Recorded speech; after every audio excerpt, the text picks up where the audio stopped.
We are here in Dublin, Ireland, with the notorious Conor McGregor. We've got some questions to ask you, so let us fire away with them. Josh Bennett asks, can you talk us through your training regime in the lead up to this fight?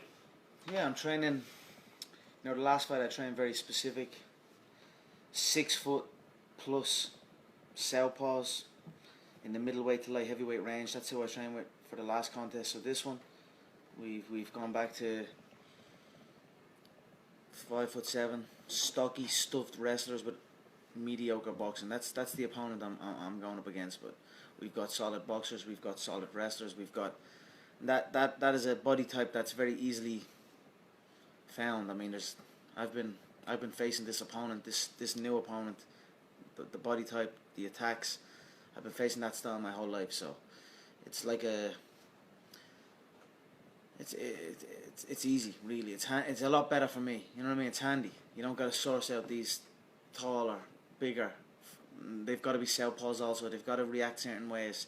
There's a million opponents, or there's a million training partners that replicate this next opponent's style. So I'm very happy with it. We've been preparing intelligent. We've continued on the cardiovascular training that I've been doing, and we've been monitoring that very closely. Now that my body fat is dropping, I'm getting a lot leaner. Again, making 155 before it was 170. I was stuffing my face to get to 168.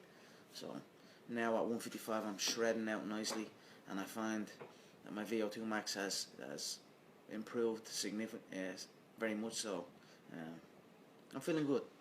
Here, what's going to ask, stylistically, what kind of threats does Eddie Alvarez pose? You know, I don't think he poses any threat. I don't believe. You know, he's tough. He's a tough kid. Yeah, he's got some good fights under his belt, good experience. So I'm expecting him to come in and fight with his heart, but I don't see it going well for him. I feel he'll be unconscious. So.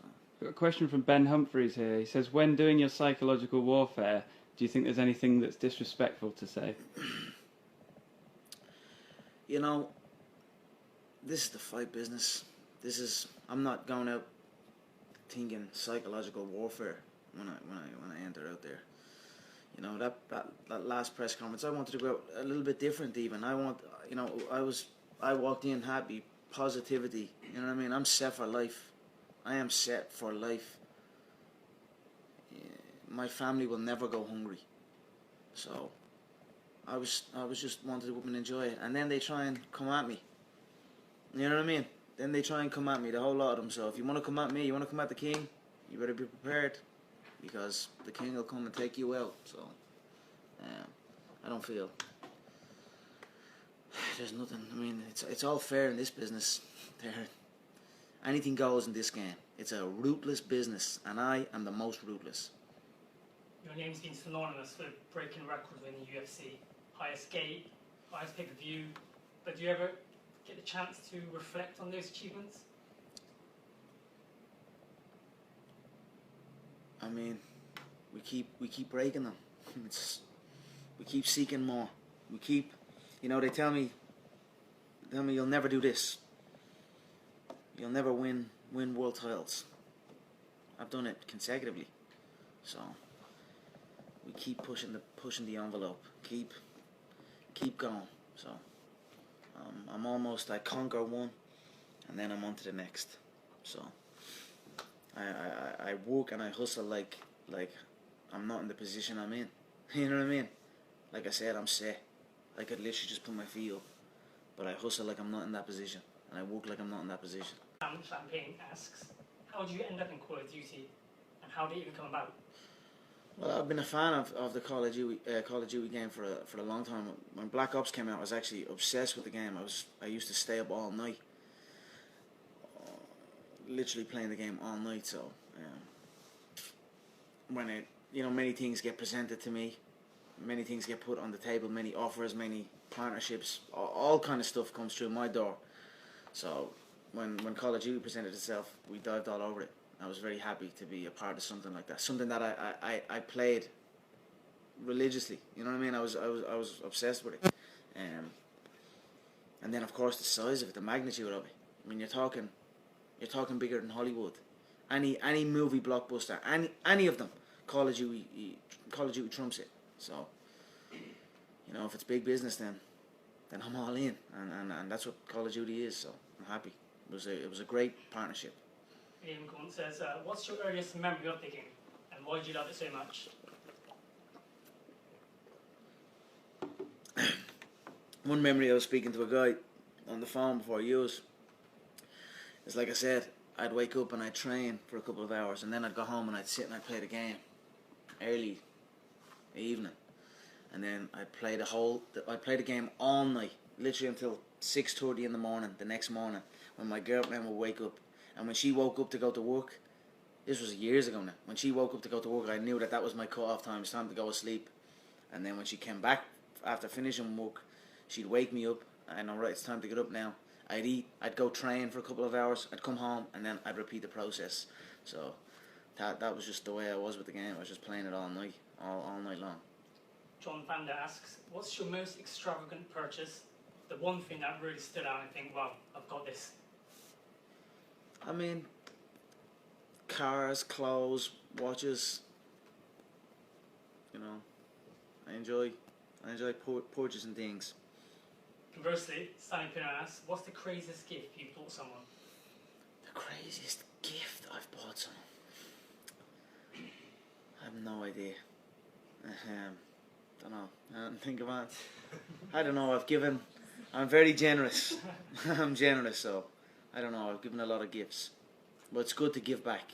I think you should give more than you take. Not a lot of people do that. So I think if you're in a position where you're taking more than you're giving, you need to assess that and change it. So I like to give. Chris Benson asks, how do you feel about fighting Eddie Alvarez on home soil? It's my home soil. New York is mine.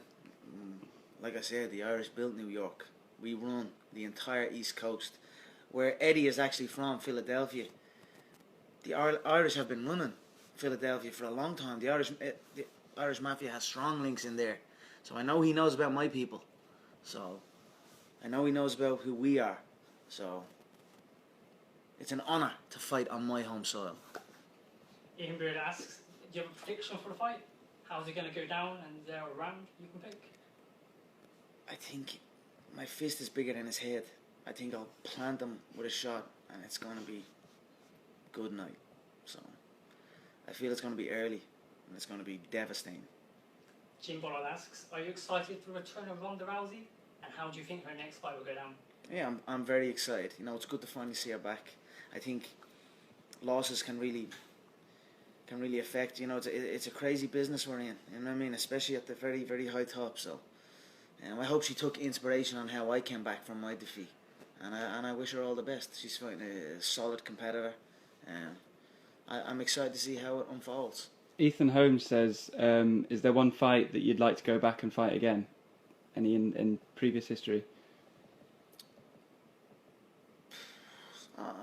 I'm about moving forward. So I'm happy with every contest, wins, losses, all of them. So. Lucy Jackson has said, have you heard about the killer clown epidemic?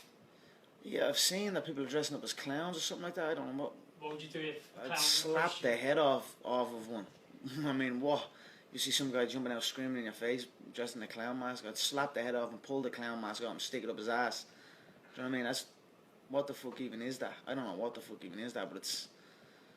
Have people been killed or what? It's like, I haven't heard like people being killed. You hear like maybe or there's stabbings and stuff like that, but I don't know, it's fucked up. I don't know, it's fucked up. Just don't come near me in a clown's. In fact, just don't come near me, period. Come near me and I'll slap the head off anyway. But if you're in a clown's, I'll slap the head off even more so. Gymnasta asks, Jose Aldo really wants a rematch. Do you think you've ever given the rematch? I don't, I think I don't think he wants the rematch. I think he's happy with this feud and this get out clause. You know what I mean? He won. I knocked him out. Then he came back, won a decision. He has an interim belt. I think he wants this kind of feud with the UFC, and he wants to just separate himself because he doesn't want this again. So. Sam Greenwood wants to know if a Nate Diaz trilogy fight will ever happen. Yeah, I think potentially so. the more I think about it, Nate is going to be... there was a lot of damage done to Nathan in that last fight. Even looking at his facial features, they are not the same. So I know those close to him will understand what I'm talking about. So there could be a potential fight maybe down the line for the lightweight belt after I win this, but to see him have to make the weight, and then to see the damage that he took in the last fight, and then come in on a much lower at a much lower weight, it wouldn't end good for him. So I'd imagine, and I'd probably hope, that his people close to him would stop him from doing it. It's done now.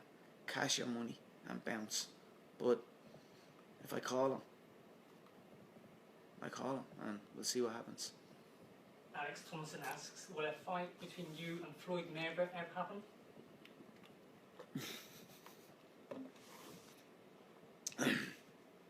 Floyd's afraid of a fight.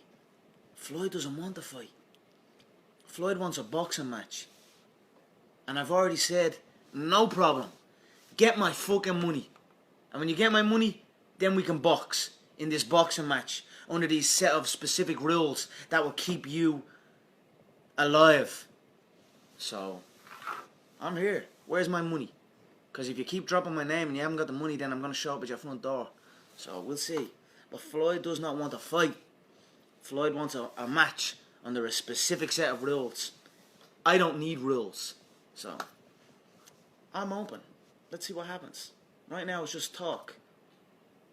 Leroy Jackson says, is it true you think the current WWE roster is a bit shit? Yeah. That simple? Yeah. Good answer. Yeah, what do you want me to say? The dweebs, the whole lot of them. Do you think you can ever go into wrestling? Maybe as CEO, you know what I mean? Maybe just take Vince out of the chair.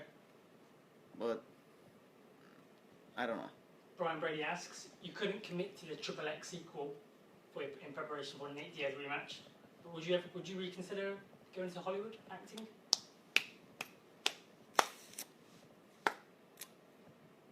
We'll see. I'm not going to never say never. Never say never. So, we'll see what happens. Right now, fight business. There's the fight business and then the show business. Show business wants me just as much as the fight business. So, we'll see. Maybe I'll leverage them and see where we go.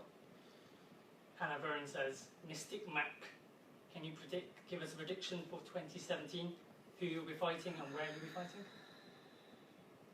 You know, I can, but it will blow.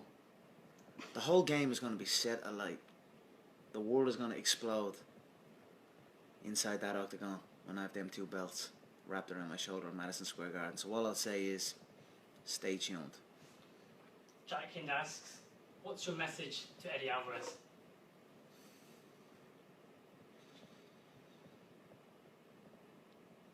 I have no message. It's over. They know it's over too. They're apologetic. They said this, they said that, they said everything. Now it's, he's the best striker I've ever seen. We apologise. I apologise. It's, show up, take your ass whooping, and I'll see you later. That's it, guys. Thanks for the questions. Conor, Thank you. thanks for the time. Thanks so much.